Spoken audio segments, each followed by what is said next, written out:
arriba.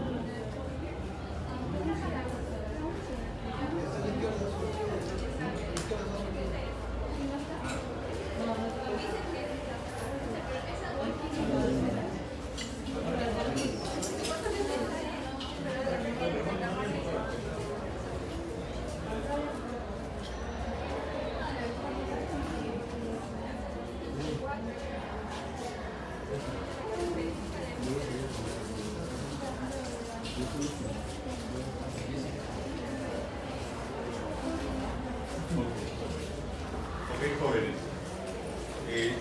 vamos a hacer la reunión de hoy día. El tema que me corresponde hacer es la parte de anamnesis y del examen físico general en lo que se refiere al tracto urinario. Entonces, voy a conversar con ustedes los síntomas y signos de todo el sistema urinario y genitourinario en sí, para que después, cuando tengan las demás clases que van a tener, síndrome nefrítico, síndrome nefrótico, insuficiencia renal crónica, insuficiencia renal aguda, litiasis, nefropatía de todo tipo, entonces podamos entender mucho mejor el asunto. Acá hay una persona que aparentemente tiene fascitis, y habría que diferenciar el problema valorado de edema de origen, comenzando de arriba, ¿no?, de origen cardíaco, de tipo hepático, de tipo renal, de tipo de malnutrición y finalmente de tipo con una sola articulación en la que se produce el edema, ¿no?, de tipo linfático. Entonces, miren todos los edemas que tenemos que hacer un diagnóstico diferenciado. En este caso, hay que valorar el edema de origen renal.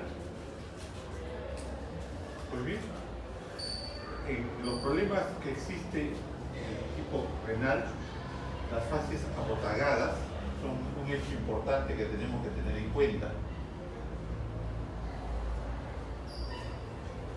Las fases abotagadas. La palidez terrosa. El paciente tiene una palidez que ustedes seguro conocen, casi todos los tipos de palidez, sobre todo por pérdida de sangre, ¿no? Pero en este caso el problema va más allá.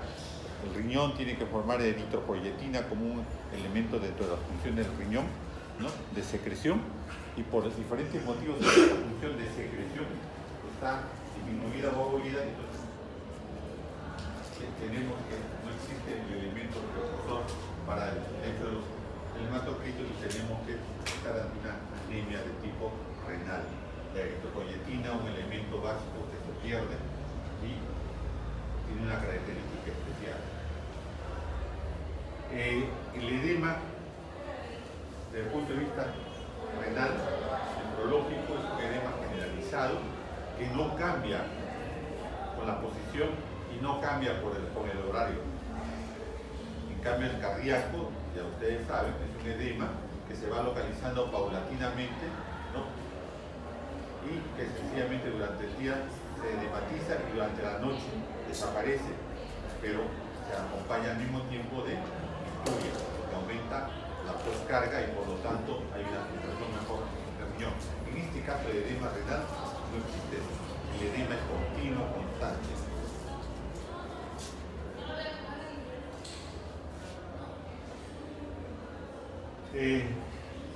La afiliación, hay que tener en cuenta que el mismo problema de signología puede ser diferentes síndromes de acuerdo a la edad, de acuerdo al sexo, de acuerdo a la procedencia y de acuerdo a la ocupación.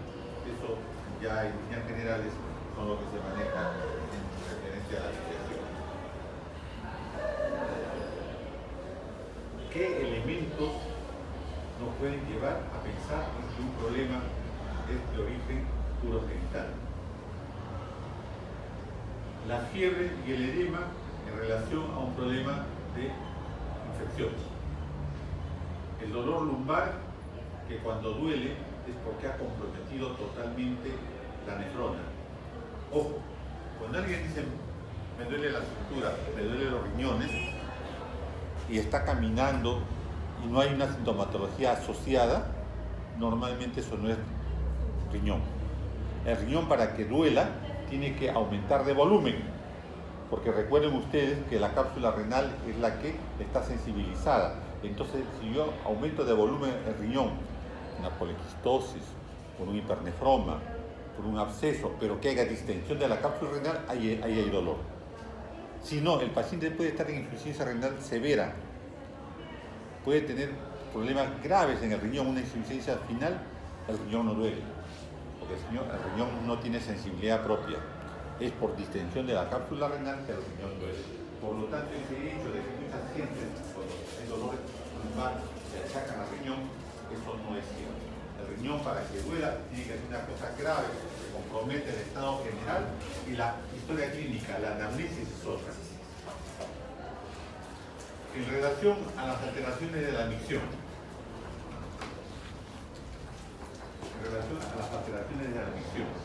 el vocabulario médico va incrementándose y va aumentando en el hecho de que ustedes comienzan a utilizar palabras que tienen un significado importantísimo desde el punto de vista semiológico. La disuria, la polaquiuria, la poliuria, la nicturia, la anuria, el tenesmo vesical. Todas estas manifestaciones, en general, hay que conocer los términos, porque cada una de ellas puede segmentar síndromes diferentes. Si hablamos del punto de vista urinario, que más adelante lo van a revisar, algunos de ellos nos habla de urinario bajo y otros de ellos nos habla de urinario alto. La disuria es un dolor al momento de orinar.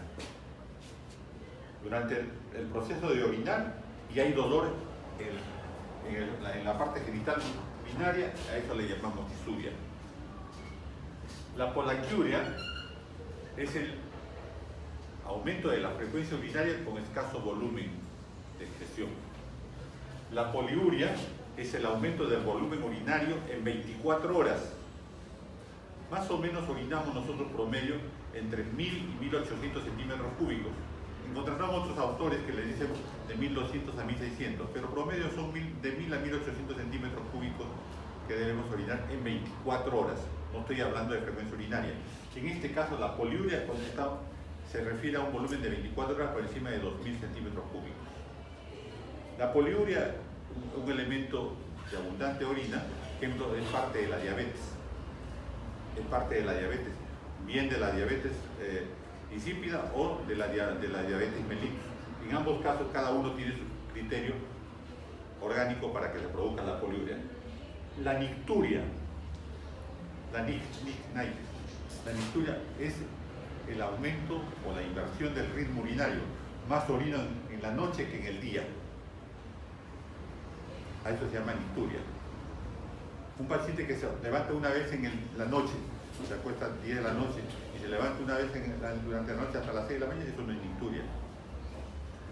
La nicturia es el que orine menos frecuente en el día y aumente la frecuencia en la noche.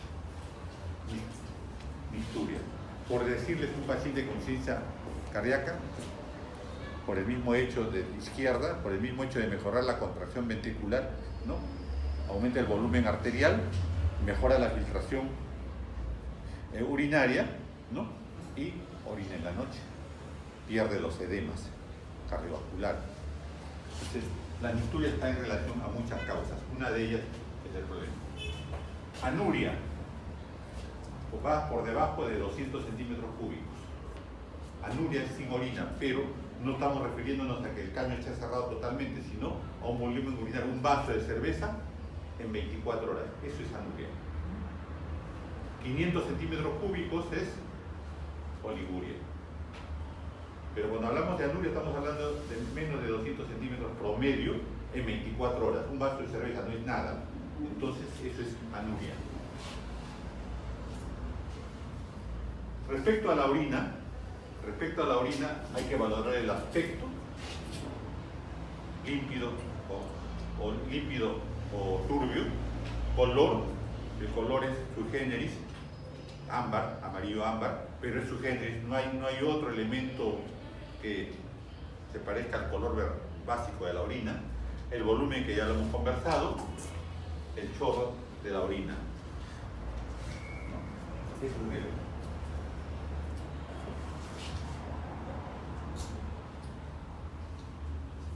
La fiebre, que es un síndrome general, un síndrome que ya hemos conversado anteriormente, puede acompañar a los problemas urinarios. Cuando acompaña a los problemas urinarios, estamos hablando que el problema urinario está por encima de la vejiga, porque hay sepsis, porque hay problemas de bacteriuria severa a nivel orgánico. ¿Por qué? Porque los problemas urinarios localizados no producen fiebre. Siempre que hay fiebre en un problema urinario es porque hay un compromiso sistémico. ¿Ya? Entonces, ¿qué elementos puede acompañarse de fiebre? Una pielonefritis. O sea, por encima de la vejiga hay infección de ese tipo. La tuberculosis renal puede acompañarse de fiebre inexplicables, persistentes y que no se diagnostican. ¿Por qué? Porque diagnosticar tuberculosis renal es un hecho muy importante, o bien del tipo biópsico, que no se hace casi nunca, o del tipo cultivo de orina, no de 24 horas, no de 48 horas, sino cultivo de un mes. El médico tiene que pedir un cultivo, si sospecha de tuberculosis renal, tiene que pedir un cultivo de larga estancia. Eso lo tiene que pedir el clínico, el nefrólogo, ¿no? Para buscar tuberculosis renal. El edema, ya lo hemos conversado inicialmente, ¿no? El edema se va a las zonas básicamente adiposas, a los elementos básicamente que tengan elasticidad, que tengan elastina, ¿no? Entonces, ¿dónde tenemos edema? Tenemos en los párpados, generalmente, y en la zona final de los pies, ¿no? De los pies. Y como decía inicialmente, no disminuye con el decúbito. Es tibio, no es caliente, ¿no? Discretamente doloroso, sí. No es duro.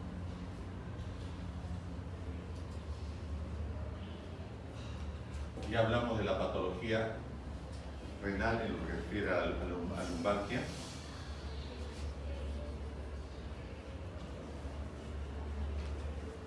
Dolor renal y dolor ureteral. Una cosa es el dolor del riñón, que ya hemos conversado, aumento de volumen de la cápsula renal, y el otro es el dolor ureteral, o sea, el cólico, que se debe sobre todo a la caída de piedritas de cálculo que nacen en la pelvis renal y que migran a través de ella, a través del uréter, hasta llegar a la vejiga. Ese dolor es muy interesante porque es dolor tipo cólico, intenso, lacerante, que lleva al paciente en una posición antálgica y que sencillamente nos refiere al paciente sangrado o no, hematuria o no. ¿Por qué? Porque la piedrita que cae, que puede ser de varios tipos, ¿no? Puede ser cálcico o puede ser de fósforo, migra y daña la luz del uréter, y por lo tanto ahí hay sensibilidad intensa y el dolor es tipo cólico. Recuerden ustedes en el aparato digestivo, ¿no? El dolor retortijón, que es, ¿no? Luz grande, entonces intestinos, dolor cólico, luz pequeña, vías biliares, apéndice, ¿no? Trompa de falopio en la mujer, y en este caso, ¿no? Uréteres y uretra. Entonces, eso es un hecho importante.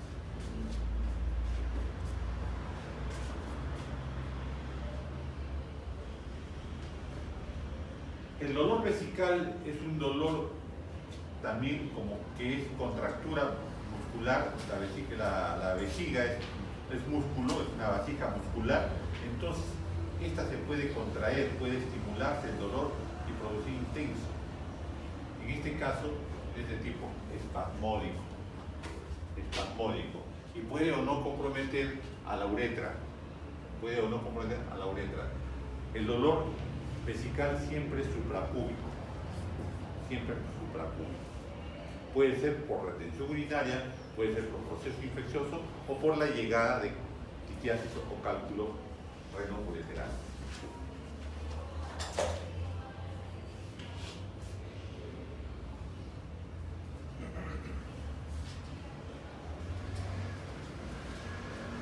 Uno es ureteral, que hemos conversado hasta ahorita, y el otro es uretral. Ureteral comunica riñón con la vejiga. 2. Uretral es la vejiga, después de la vejiga la uretra anterior y posterior, ¿no?, que termina generalmente en el meato urinario. También hay dolor intenso y generalmente está en relación, ¿no?, a la orina. Puede haber dolor en relación en el varón en este caso a la erección. Puede haber dolor a la erección, pero a una erección permanente.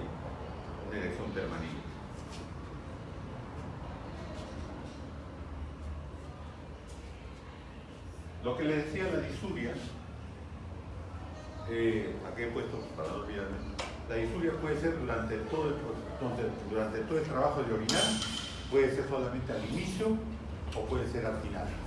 Y eso nos indicará elementos de juicio para poder hacer un diagnóstico anatómico del problema de dolor uretral. Solamente para recordarles a ustedes, ¿no?, la vía geniturinaria, ¿no?, de acuerdo a la anatomía que ya conocen.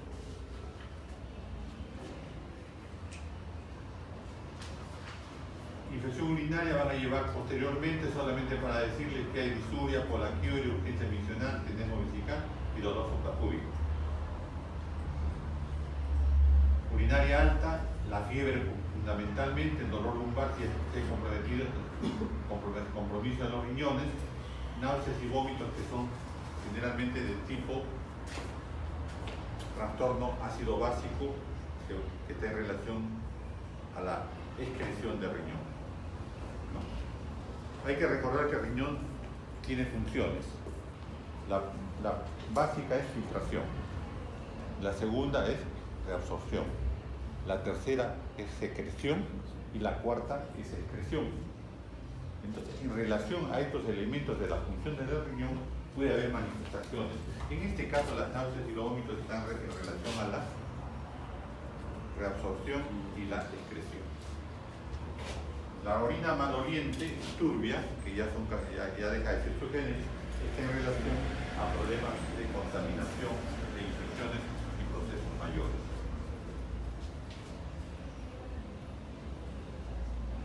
Manifestaciones de la insuficiencia renal crónica que después la van a revisar, por eso que lo que yo estoy colocando acá son síntomas y signos que van a describirse en todo el proceso de enfermedades geniturinarias.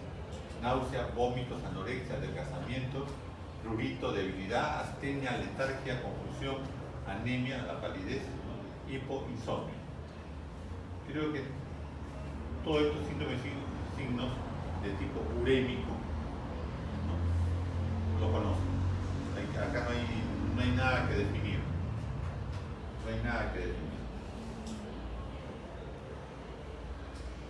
El crecimiento prostático, que también lo vamos a revisar en otra reunión.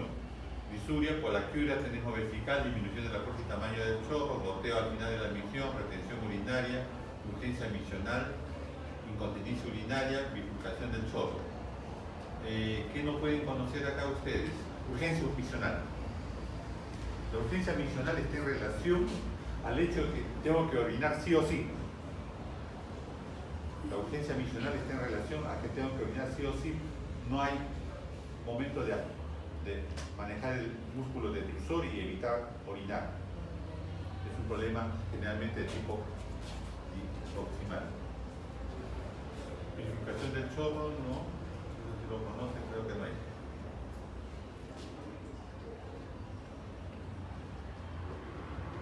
La litiasis renouretral, que la vamos a revisar después. Abdomen súbito, tipo cólico muy intenso, se puede acompañar tenesmo vesical, disuria, hemos hablado, quema, fiebre, ya conocen. El dolor de tipo renal no tiene posición antálgica para diferenciar de otro tipo de dolores.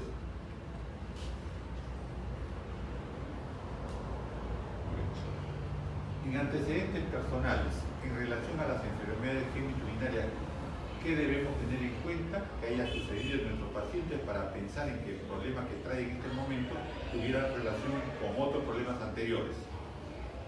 Infecciones urinarias, más frecuente en la mujer que en el varón.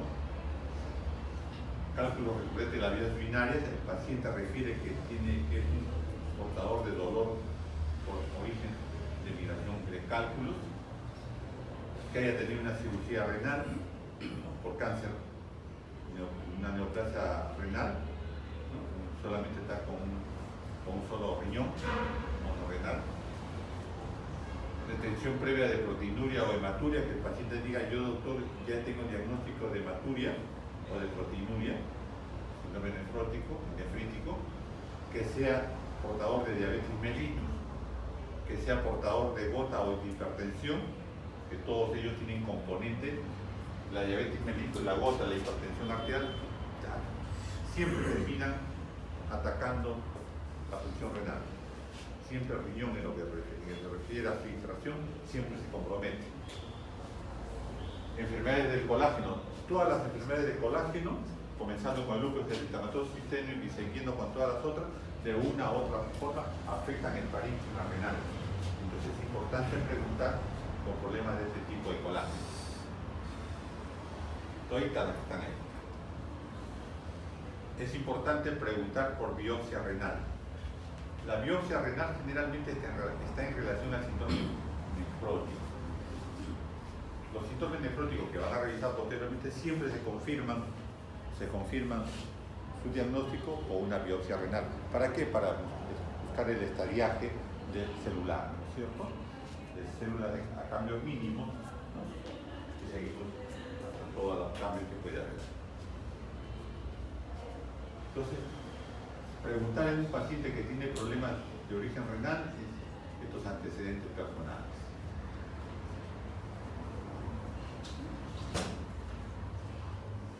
Exposición a drogas, eso ya está en antecedentes de hábitos nocivos, ¿no? Eso no hay problema.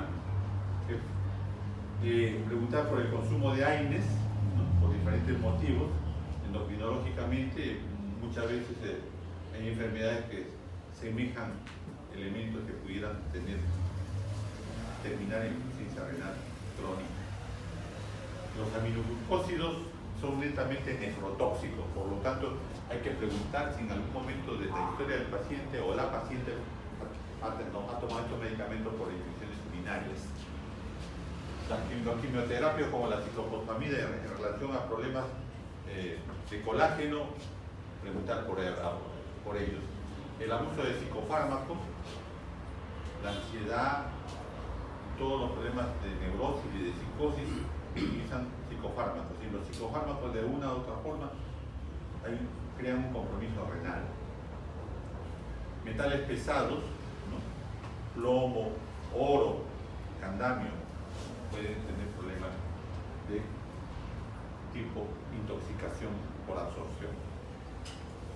Personas que viven en centros mineros y que vienen con problemas renales.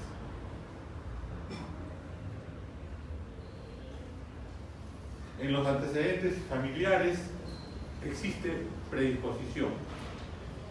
No es hereditario ni es genético. Hay predisposición de gente de grupos familiares a hacer enfermedades renales. Por lo tanto, si un paciente viene con sintomatología urinaria, hay que preguntar por cada una de estas posibilidades de enfermedad. Policitosis renal, diabetes, hipertensión, litiasis, cáncer de próstata en varones y colagenopatías en hombres y mujeres, fundamentalmente en mujeres.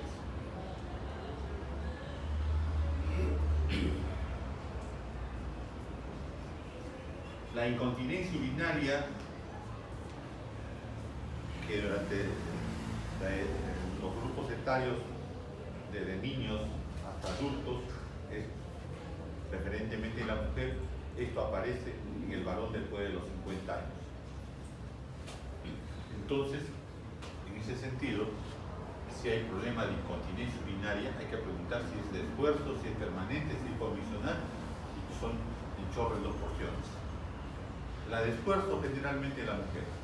La mujer que sufre de prolapso vesical, generalmente por haber tenido más de 2 hijos, ¿no? Es la persona que pierde orina insensiblemente, o que cuando se ríe o cuando tose, pierde orina, mujer. Se maneja el prolapso vesical, que es el piso de la vejiga caída por el útero que aplasta, se mejora eso y ese problema desaparece quirúrgicamente, ¿no? La incontinencia urinaria permanente es un gran problema que generalmente tiene que manejar quirúrgicamente. La incontinencia urinaria postmiccional generalmente está en relación al varón. El varón después de los 50 llega a los 60. Cada vez que va avanzando la edad es más frecuente el hecho de la incontinencia urinaria postmiccional. El chorro en 2 porciones en relación a un problema inflamatorio de la uretra.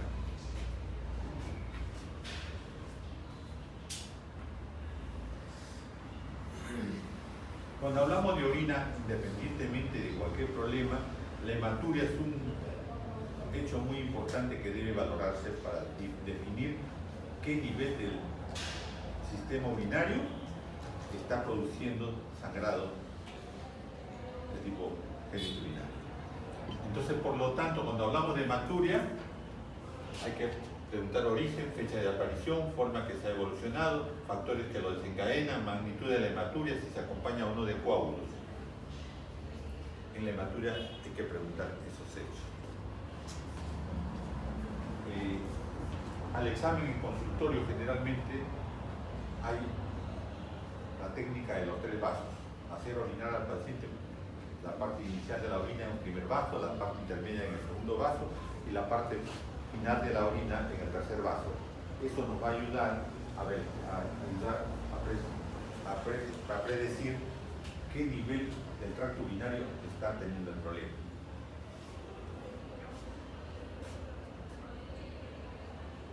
La piuria generalmente es un problema que podemos preguntar al paciente desde el punto de vista macroscópico. Turbidez de la orina, ¿no? Por problemas de piuria. Generalmente asociado a enfermedades de transmisión sexual.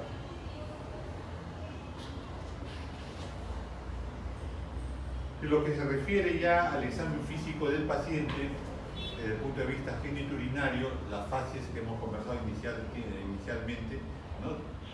De edema facial, de tipo laxo, que es las zonas laxas, que es la zona palpebral, ¿no? Es la que aparece el problema, los tegumentos donde hay tejido laxo, y el hecho que por el edema generalizado, por el anasal en el que puede estar un paciente, tenga movimientos lentos. El examen físico, en este sentido, buscando edema, buscando palidez. En la inspección van a revisar ustedes en el examen físico, ¿no? Posición sentada del paciente, comparar las fosas lumbares, viendo al paciente de la región posterior para ver la zona de las caderas, si hay o no hay diferenciación asimétrica de ambas.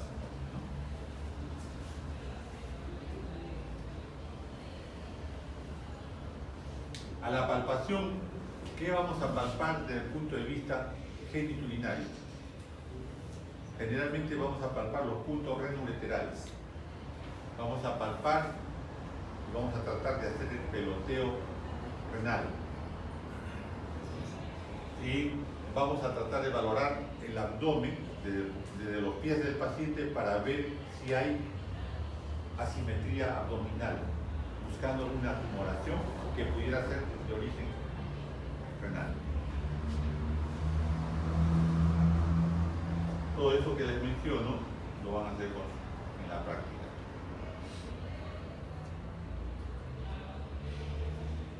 La palpación bimanual de Guyon es para hacer lo que se denomina, ¿no? el peloteo renal. Lógicamente, si el paciente tiene aumentado de volumen del riñón, en un paciente de 70 kilos, de 1,65 m de peso, podemos encontrar y palpar el riñón por la región anterior. Eso significa colocar al paciente en decúbito dorsal con flexión de las piernas, colocar la mano izquierda debajo de la zona lumbar pélvica y palpar tal como hacemos para palpar el hígado, pero en este caso colocando una presión exagerada de peloteo para ver si hay o no hay rebote renal.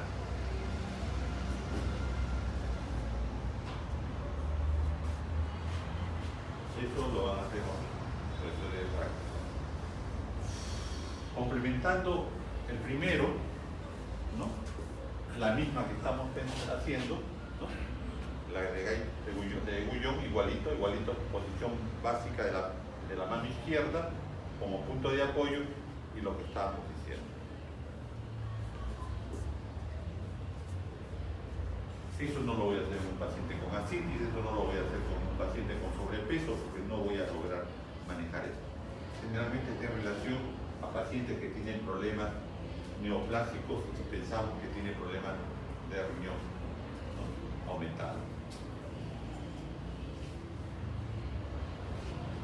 Los puntos renoureterales. Rápidamente.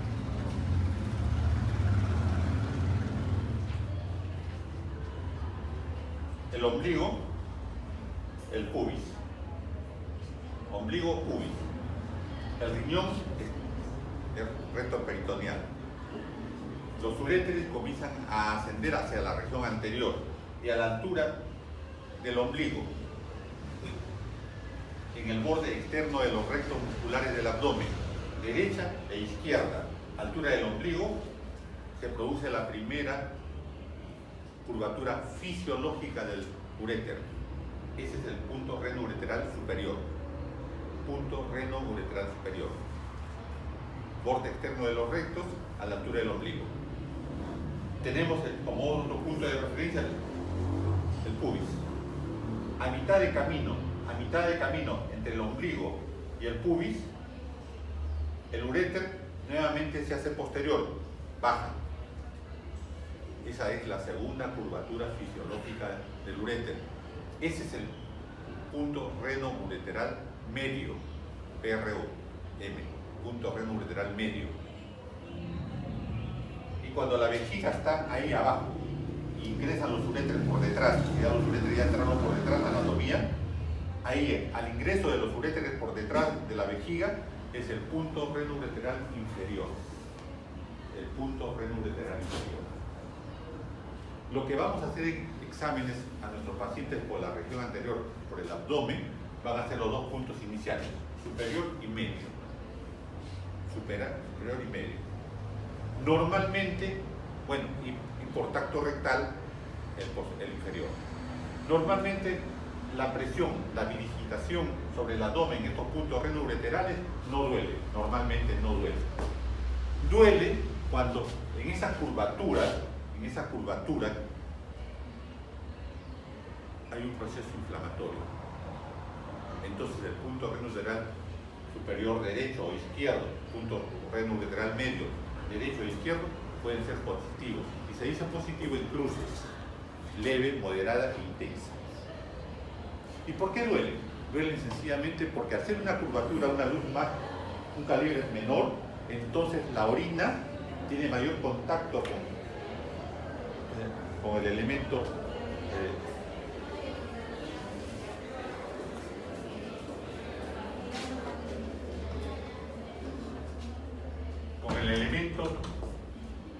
epitelial de esa zona y por lo tanto inflama y por lo tanto duele.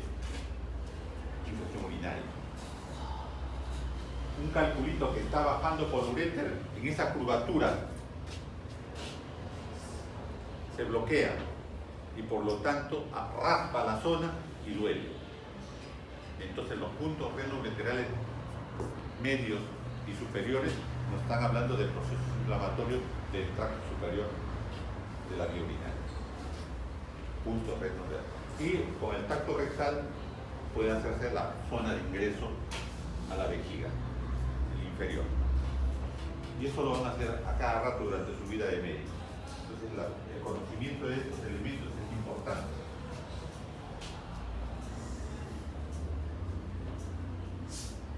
Ya les he dejado ahí, estoy repitiendo, ya les expliqué ya les expliqué.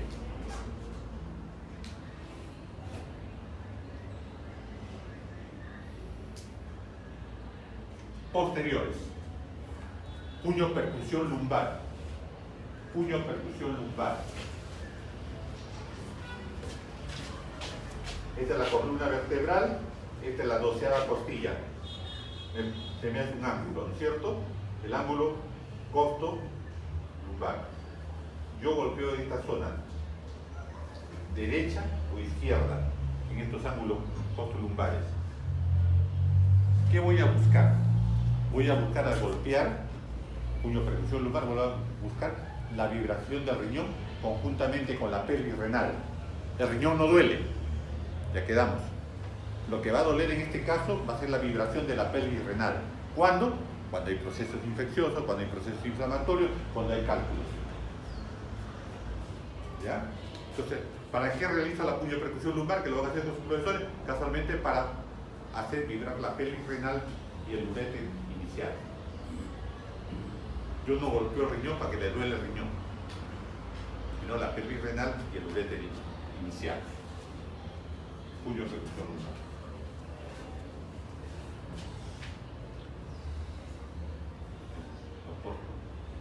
Vertebral, portovertebral lumbar y corto muscular.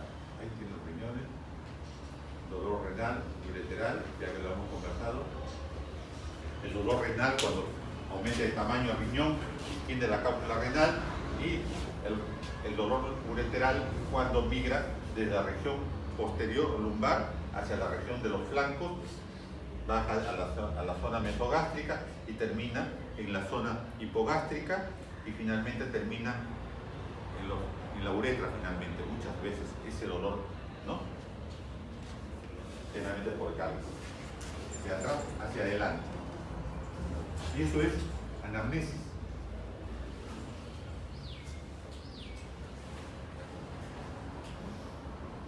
Ahí está la percusión que lo van a hacer con sus profesores. Yo generalmente le doy sin bimanual. Es cuestión de manejar el golpe seco sin hacer doler al paciente, lógicamente. Si no, se puede dar en mi forma bimanual, que amortigua el dolor fuerte que pudiéramos, el golpe fuerte que pudiéramos nosotros hacer.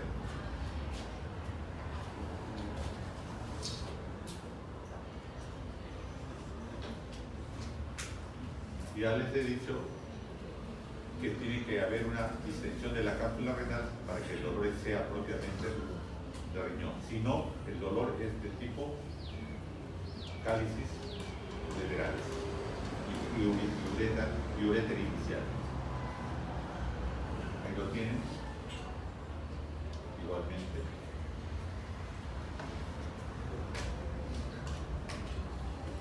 Auscultación. En la auscultación lo que voy a hacer es valorar lógicamente posibles soplos, ¿no? De tipo arterial. De tipo arterial.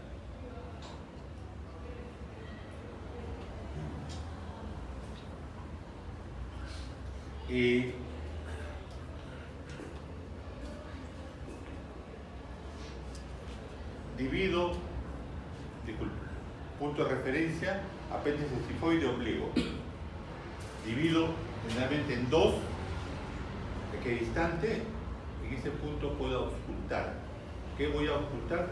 El soplo aórtico, ¿no? Que me está hablando de qué, de una aneurisma aórtica, justamente en la cobertura de las arterias renales, que nacen las arterias renales. Generalmente los soplos de cualquier elemento arterial siempre es en las bifurcaciones. Recuerde que las bifurcaciones, como toda red, las bifurcaciones, donde nacen las bifurcaciones están débiles. Esa es la zona donde se produce casualmente, ¿no?, la impaginación, el aneurisma arterial.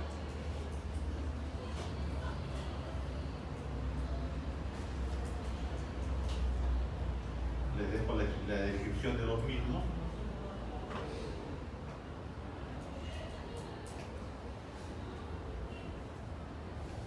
Generalmente el médico internista, como el que les habla, y los urólogos manejamos todo lo que se refiere al hecho geniturinario del varón. Pero en la mujer ya se divide entre el urólogo y el ginecólogo. El urólogo sigue manejando todo lo que es la parte urinaria, pero la parte de los genitales ya lo valora el ginecólogo. Un especialista que ingresa más profundamente en los elementos ginecológicos. Pero vale la pena decirles a ustedes, recordarles más que todo, porque esta es anatomía, ¿no?, qué elementos se pueden valorar desde el punto de vista ginecológico, ¿no? Desde el punto de vista externo, ¿no?, el monte de Venus, los labios mayores y menores, el meato ureteral, clítoris, introito vaginal, perineo. Esto lo hace el urólogo o lo hace el médico internista. Cuando hablamos de la parte de exploración interna ginecológica, generalmente se lo dejamos al ginecólogo. Vagina, cuello uterino célvico, útero, ovarios, músculos pélvicos, a través del tracto recto vaginal.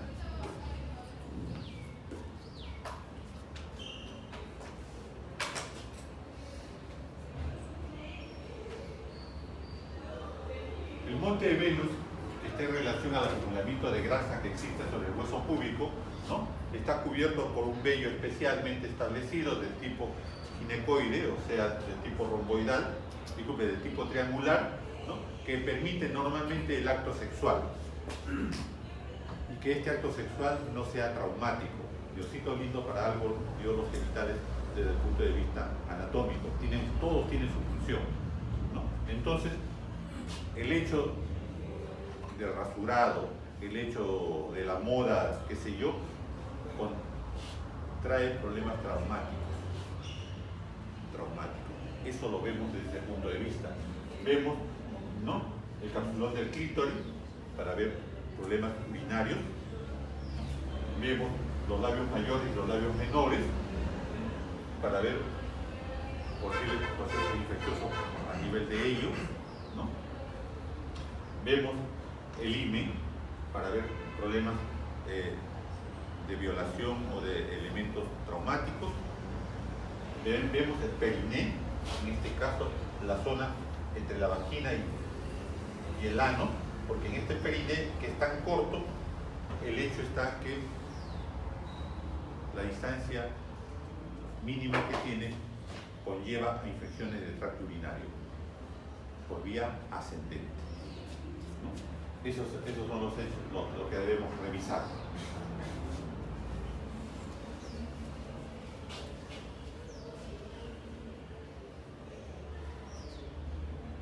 En la mujer, la posición de litotomía, para poder hacer el examen respectivo,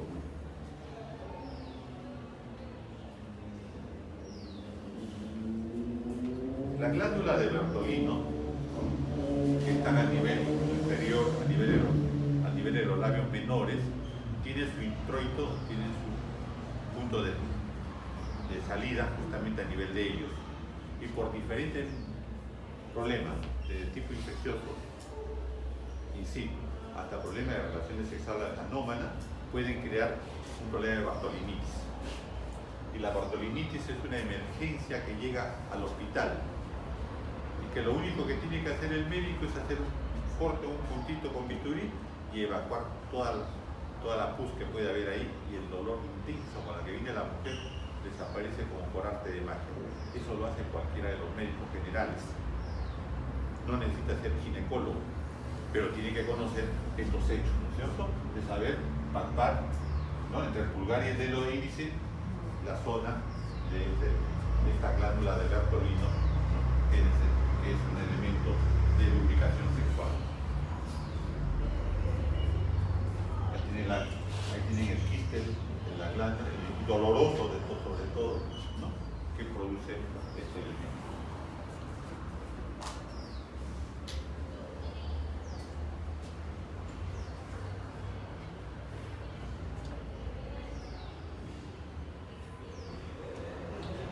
El tacto vaginal lo hace el ginecólogo o el médico capacitado para valorar lo que está en el interno de la mujer. Pero lo que no deja de hacer el médico, cualquiera sea internista, urólogo o ginecólogo, es el tacto rectal. El tacto rectal nos da información de alta especificidad. Ya en digestivo, ya hay grupos en los que les hemos hecho hacer el tacto rectal, ¿no? En este caso el tacto rectal es con relación a valorar la parte ginecológica. En la parte digestiva es para valorar fundamentalmente, ¿no?, lo que se refiere al ano, el recto y la parte final del problema peritoneal. Entonces, la palpación bimanual existe. Posiciones del útero, anteflexión y retroflexión. Fundamentalmente eso lo van a revisar ustedes en ginecología. ¿Cómo se hace sistemáticamente el examen? Acá está colocado lo que buscamos en cada uno de esos exámenes que estoy hablando. Entonces, tenemos que saber de memoria lo que queremos buscar, lo que queremos encontrar.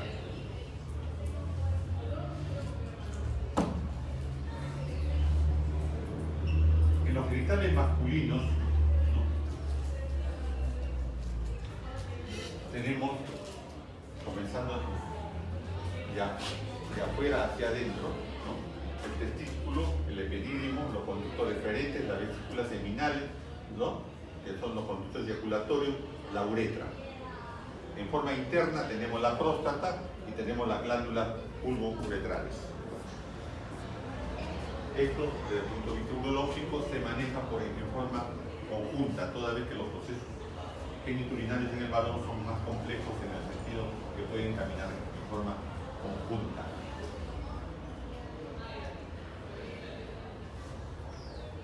Igualmente, ¿no?, valorar en forma externa el pene en el varón para valorar problemas de infección por transmisión sexual generalmente. Verrugas venéreas, espergenital, chancro sifilítico, ¿no?, y desde el punto de vista del elemento de neoplasia que existe en cáncer al pene. No es poco frecuente, existe.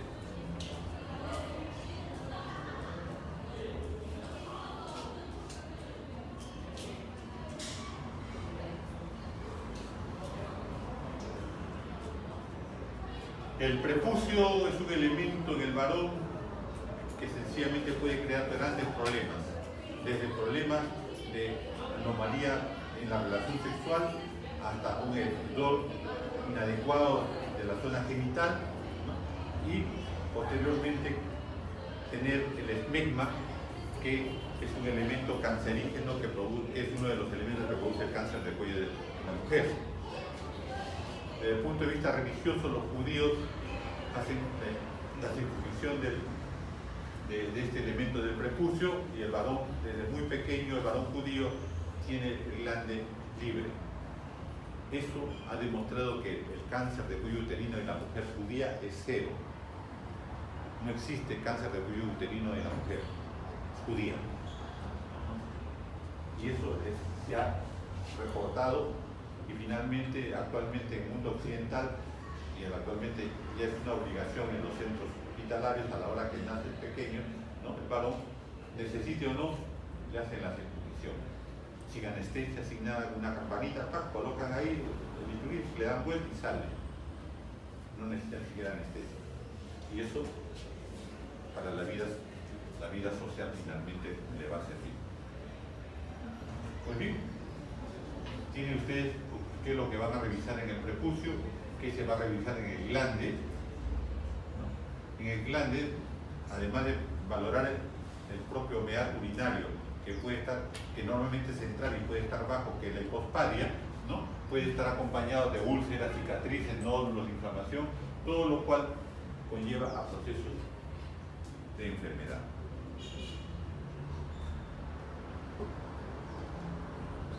Varicocele, que es el dolor intenso que presenta el varón en los genitales externos y que está en relación a una varicis, a una presencia de una varicis, ¿no? Casi como lo tenemos en las piernas, en la zona, y que le produce dolor intenso. Quirúrgico netamente, el varicocele.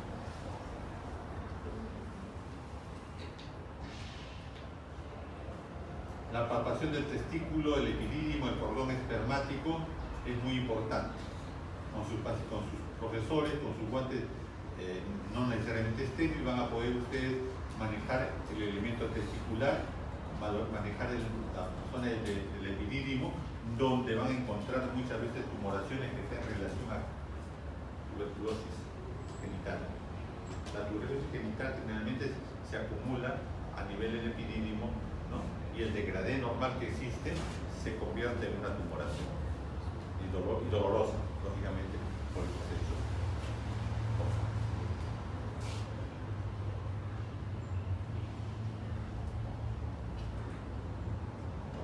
Hay varias técnicas para examinar el testículo.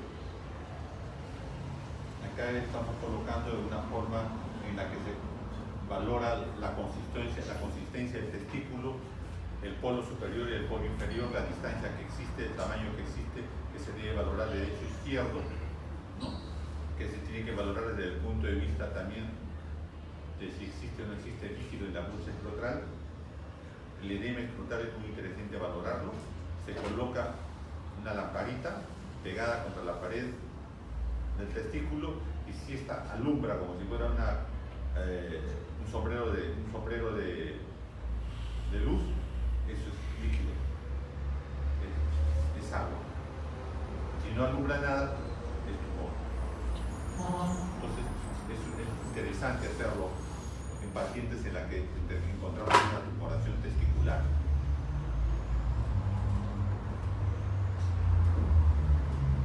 Los síntomas de los testículos varían en diagnóstico desde un cáncer testicular, ¿no? Hasta hechos de que el problema sea solamente un problema inflamatorio de tipo localizado, ¿no? Varía desde que uno de los testículos esté más bajo que el otro en relación casualmente al varicocele. Varía desde que exista o no exista dolor en los mismos desde el punto de vista del testículo o de la bolsa escrotal. Todo lo que el médico tiene que hacer es diagnóstico diferencial de sintomatología, por decirlo. Después ya busca el diagnóstico de enfermedad.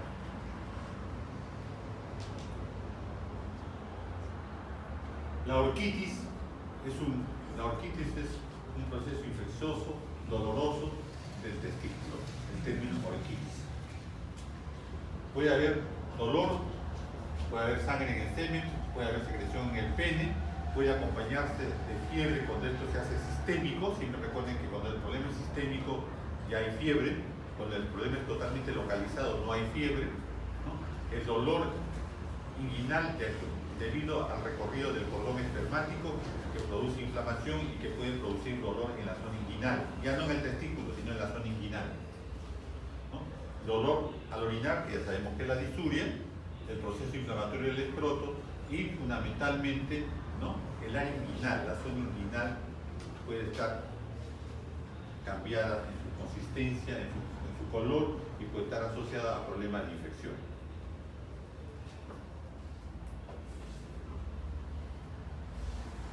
En la palpación nos sirve para registrar el tamaño, la forma, la consistencia, la sensibilidad. Eso se describe en la historia clínica, ¿no?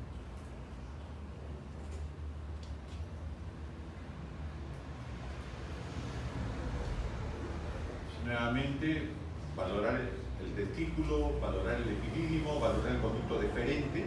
Hasta ahí llegamos. Hasta ahí llegamos. En el examen físico externo. Y por supuesto podemos valorar, ¿no?, las hernias inguinales que acompañan muchas veces a estos problemas testiculares.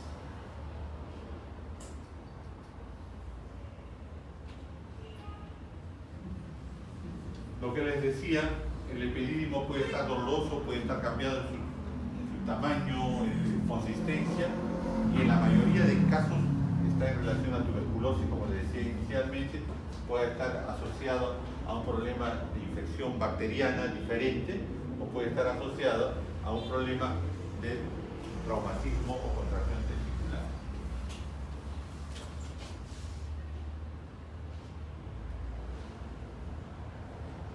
Les estoy dejando algunas técnicas para que las puedan revisar ustedes con sus profesores si es que tenemos la suerte de tener un paciente de este tipo.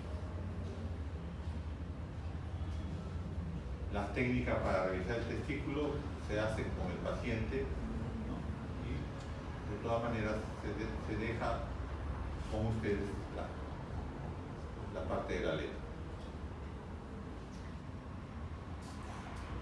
La enfermedad de Peyronie, que se lee fácilmente, ¿no? Es un problema que está en relación a la fibrosis de la banda fibrosa de la Virginia, ¿no? Y que compromete los cuerpos cavernosos del pene y por lo tanto hay una desviación del pene erecto. Puede crear problemas en la actividad sexual fundamentalmente y tiene que ser manejado quirúrgicamente.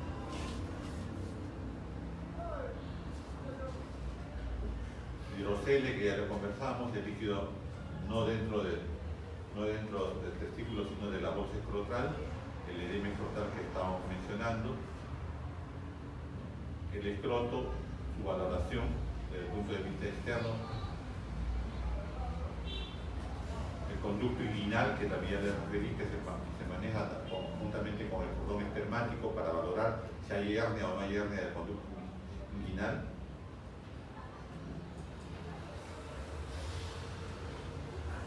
Así como en la mujer tenemos la glándula de Bertolino, tenemos la glándula de Cooper que están al costado de la uretra y del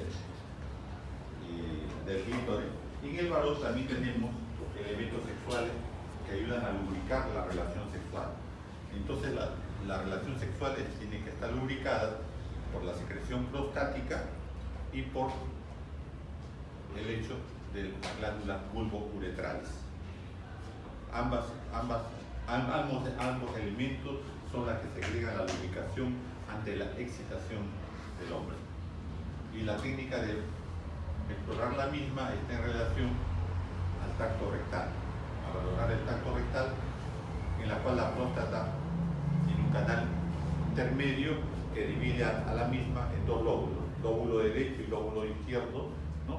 Para valorar fundamentalmente lesiones de tipo tumorales, cáncer de próstata. Cuando la glándula se hincha en forma única y es dolorosa, el prostatismo. Todas las próstatas de todos los varones, después de los 50 años, comienzan a tener un crecimiento. El 80% de los varones a los 80 años están próstatas aumentadas totalmente de tamaño y por lo tanto ya produce, ¿no?, un problema de un síndrome diferente que lo vamos a revisar en su momento. Ok, en líneas generales les estoy diciendo lo que van a revisar ustedes a través de las 2 semanas de prácticas y de teoría. Entonces, por favor, vengan a clase. Tienen algo menos que estudiar posteriormente, hay mucho más que aprender. Solamente leer los slides que dejamos, que seguro las tienen ustedes y que otras promociones, no es suficiente. Solamente les permite aprobar rozando el curso, pero no es básico para lo que ustedes van a hacer más adelante, que es medicina 1 y 2 y 3. Ok. ¿Otra pregunta?